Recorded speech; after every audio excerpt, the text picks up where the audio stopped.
చంద్రబాబు నాయుడు కనుక మనకు ముఖ్యమంత్రిని చేసుకుంటే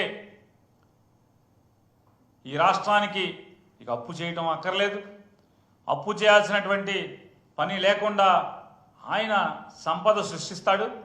ఆ సృష్టించినటువంటి సంపదతో మనందరి కోరికలు తీరిపోతాయి, మనకిచ్చిన మాటలు అమలవుతాయి. అలాగే జగన్మోహన్ రెడ్డి గారు చేసిన అప్పులు కూడా మనం తీర్చేయచ్చు అని చెప్పని వీళ్ళందరూ కూడా బాగా డబ్బాలు కొట్టారు. మనందరికీ పెద్ద సినిమా చూపించారు, 70mm సినిమా చూపించారు.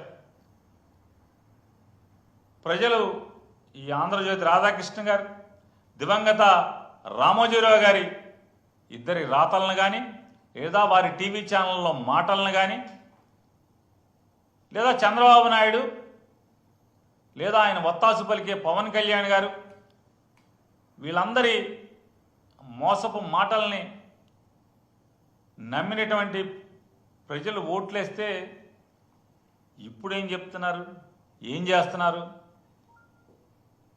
తలకు మించినటువంటి అప్పులు చేస్తున్నారు వీళ్ళందరూ కూడా.